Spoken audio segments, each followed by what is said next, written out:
are back here in Matthew, and we're rolling through chapter 15. It's been quite the journey. I have really enjoyed these videos in Matthew.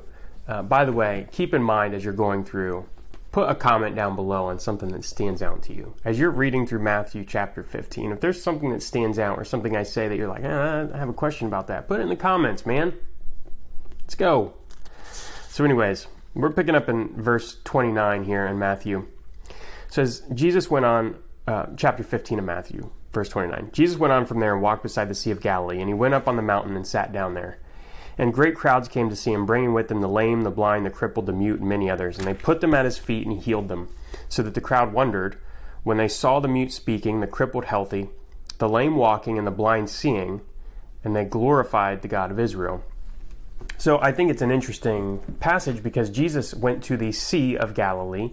The sea is kind of an interesting point, and as I'm reading through a book on biblical theology and Jesus' kingdom message, there are some characters in which Jesus keeps getting patterned after. There are patterns that Jesus is showing to show different types of authority. One mediator is Moses, and so as Jesus is going to the Sea of Galilee, like it's bringing up Moses, who is this Moses means from the water, drawn from the water.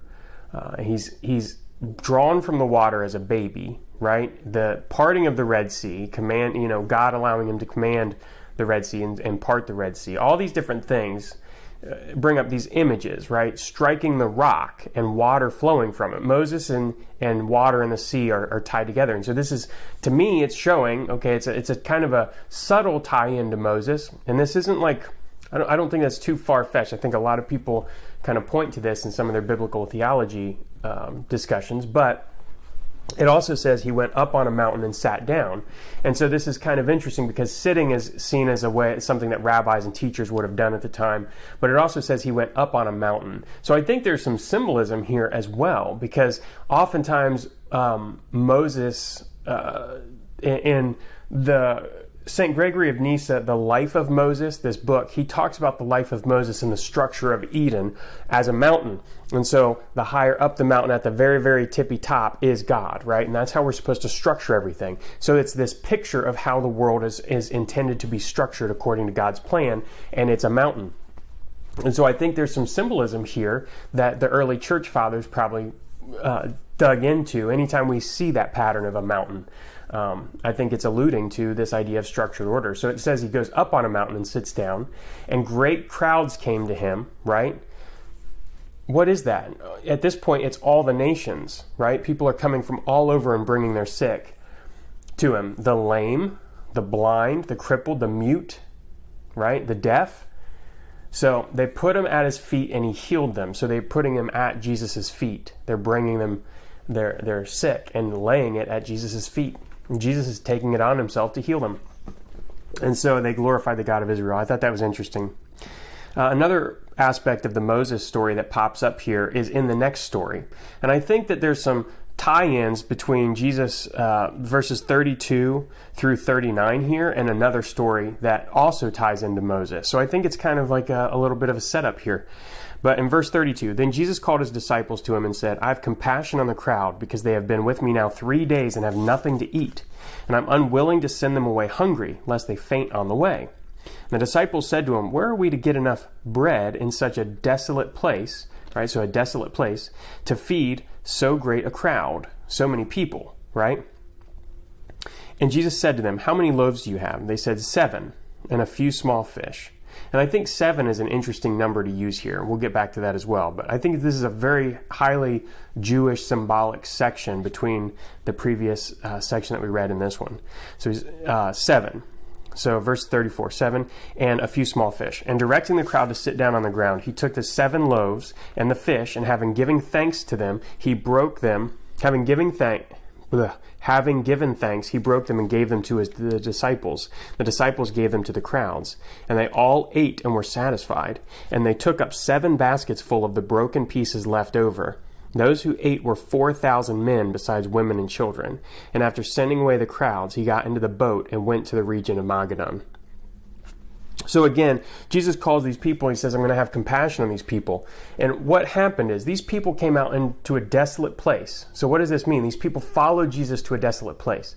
And what are they doing? They're worshiping God. God is orchestrating teaching about the kingdom of heaven, about God, right? He's ministering to them. He's healing them. So they're coming out worshiping God because of these healings.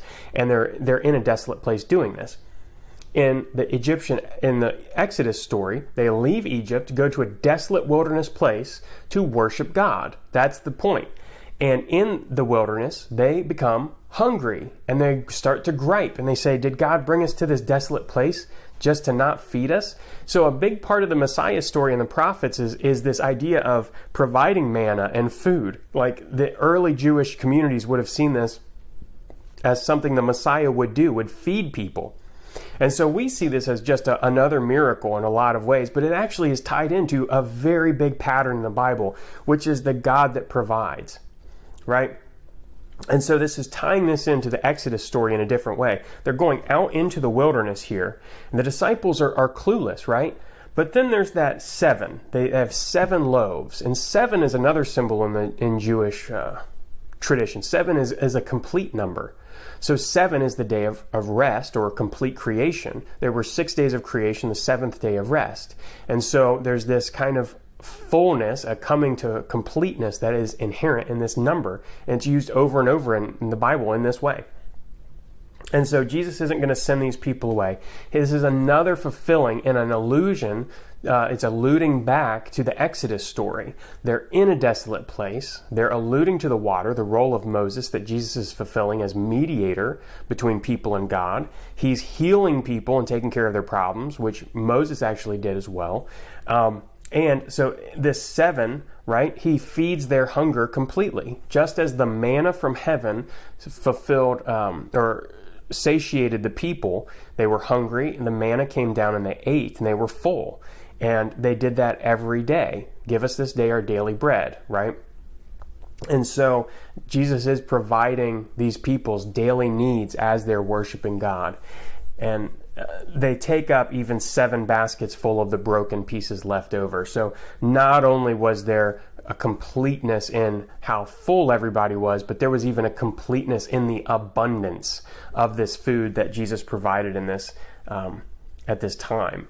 And so those who ate were 4,000 men, besides women and children. And after sending away the crowds, he got into the boat and went to the region of Magadan. So after he feeds the people, he gets back into the boat and goes to the next region.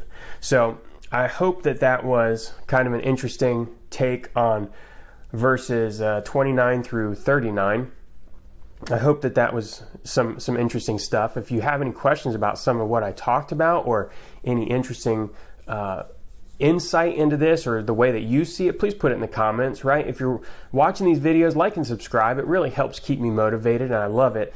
Making these videos, I'm going to keep making them no matter what, but it does help to know that people out there are studying the Bible as well, and I'm trying to get the conversation started on this so that people can be a part of it, studying the Bible together, because I think that's going to be important. But these are still coming out. I'm really excited. That's the end of chapter 15, so we'll get into chapter 16 next.